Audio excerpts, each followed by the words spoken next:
जय श्री राम। जय श्री राम। आप हैं सुबोध जी सेठिया, श्री राम जन्मोत्सव आयोजन समिति के अध्यक्ष। जी हाँ। आज हम आए हैं शोभा यात्रा के ऊपर कुछ चर्चा करने। सबसे पहले मैं ये जानना चाहूंगा कि रामनवमी शोभा यात्रा की तैयारियां कब से चालू हैं? रामनवमी शोभा यात्रा की तैयारियां करीब 1 महीने से चल रही है और कम से कम 350-400 कार्यकर्ता इससे जुटे हुए हैं। जैसे गांव गांव, ढाणी ढाणी, पूरे शहर को, सरदार शहर को 13 टुकड़ों में बांट रखा है। जी। 13 ब्लॉक में अलग अलग कमेटियां बनाई है। वो हर घर में जाकर वो पहले तो उन्होंने सब कार्यकर्ताओं को संगठित किया। जी। संगठित करके फिर उन कार्यकर्ताओं की जिम्मेदारियां सौंपी। सब अपने अपने काम में लगे हुए हैं। उसके बाद में हर घर में जाके जैसे पीले चावल देना और उनको एक पंचांग देना। उसके बाद में उनको एक जैसे ये क्या बोलते हैं स्टिकर देना और उसके साथ में एक झंडी देना। तो केसरिया झंडी वो घर के ऊपर लगाए या घर के आगे लगाए। इस तरह से क्या है कि ये तो है हमारा निमंत्रण का तरीका जी। इसके अलावा क्या है कि कार्य तो ये बहुत बड़ा का आयोजन होता है। बहुत लंबी संख्या में यात्रा में मतलब जो इसमें भाग लेने वाले लोग होते हैं, तो उसी हिसाब से व्यवस्था भी करनी पड़ती है जी। तो जैसे सब काम हम इस तरह से नहीं है कि लिए ऐसे लगाए मार्केट से मंगा लिया, नहीं। सब काम कार्यकर्ता अपने हाथों से उसको करके संभाल के करते हैं। सबका उससे उनका जुड़ाव रहता है और उनको ये आत्मसंतुष्टि मिलती है कि हम राम के काम में लगे हुए हैं जी। और राम का काम क्या है, खुद का ही काम है। बिल्कुल बिल्कुल। ये बात मैं ये जानना चाहूंगा कि ये जो भव्य शोभा यात्रा है इस बार 2025 में, इसका मुख्य स्वरूप क्या रहने वाला है? इसका मुख्य स्वरूप तो देखिए, ये तो स्वरूप तो वैसे देखा जाए तो हमेशा से जो शोभा यात्रा है जिस तरीके से निकलती है उसी तरीके से इसमें नए नए आयाम जुड़ते जाते हैं। जैसे पहले वर्ष 2017 में शोभा यात्रा निकली तो ये कल्पना थी कि एक गणवेश में यदि 100 लोग भी इकट्ठे हो जाए तो बहुत बड़ी बात होगी। और प्रयास किया तो पहली जो हमारी शोभा यात्रा निकली थी उसमें 400 लोग एक ड्रेस में, जैसे सफेद कुर्ता पजामा और केसरिया पगड़ी में थे जी। उसके बाद अगले वर्ष देखा तो अगले वर्ष हमने 1000 का टारगेट बनाया जी। तो करीब 2000 लोग उसमें 1700-1800 लोग थे जो एक गणवेश में थे। वही सफेद कुर्ता, सफेद पजामा और केसरिया पगड़ी। तो इसी तरह से औरतों की स्थिति क्या है कि हमारे ये जैसे अपने महिला जो है वो महिलाएं वो भी इसी तरह से हर बार अलग अलग ड्रेस होती है। जैसे एक बार मराठा ड्रेस में रखी गई, एक बार महाराष्ट्रियन ड्रेस थी, एक बार साउथ इंडियन ड्रेस थी, पिछली बार अपने राजपूती पोशाक थी, इस बार ये केसरिया चुनरी ड्रेस रखी गई।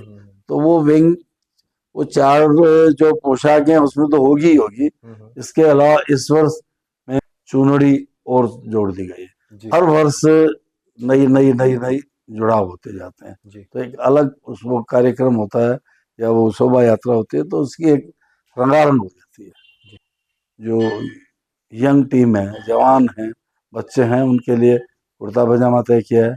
कार्यकर्ता जो विशेषकर जो हमारे कार्यकर्ता उनसे ये अपेक्षा की गई है कि वो धोती और कुर्ते में आए जी। और केसरिया साफा सभी के लिए है।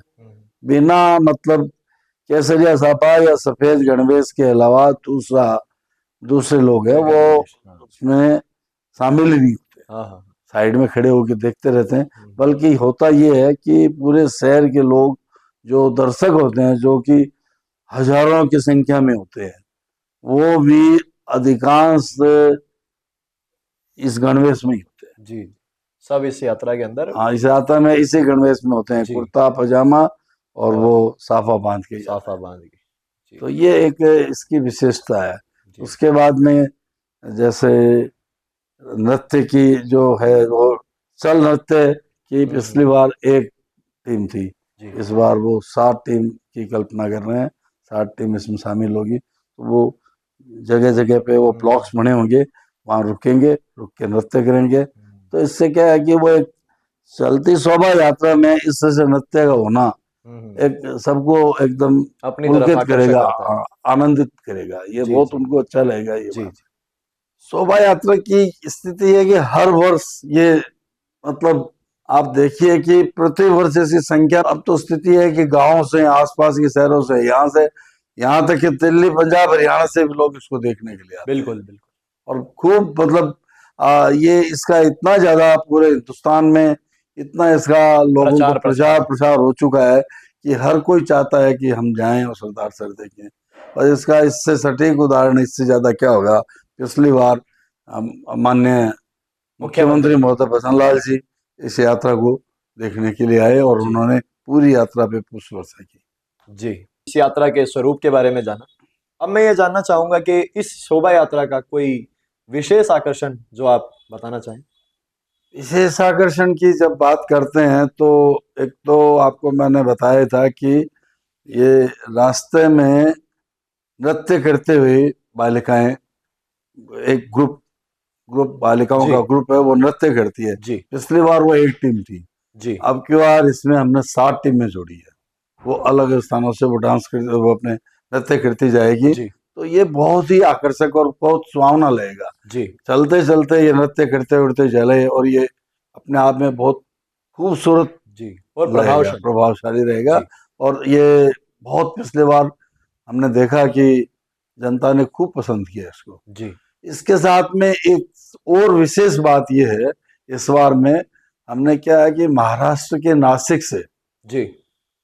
वहाँ की जो प्रसिद्ध जो ढोल मराठा ढोल। वादन है, मराठा ढोल है, जी, वो हमने मंगवाने के बारे में चिंतन क्या किया। वस्तुतः यहाँ के जो हमारे बालक है, कार्यकर्ता है, जी, उन लोगों की बड़ी प्रबल इच्छा थी जी, कि ये मंगवाए। तो हमने पता किया तो वो बहुत महंगा पड़ रहा था वहां से। जी, जी, फिर इतना महंगा, कॉस्ट ज्यादा थी, तो फिर हमने लगा कि वहां से टीम नहीं बुला के हमने वहां से यंत्र मंगवा जी, दिए, ये ढोल मंगवा दिए। जी, और उनको मंगा के फिर यहाँ पर हमने बच्चों को अभ्यास किया, जो कि 2 महीने से लगे हुए हैं। इसमें लड़के और लड़कियां दोनों ही हैं जी, और बड़ी मेहनत से वो 2 महीने से प्रयास कर रहे हैं।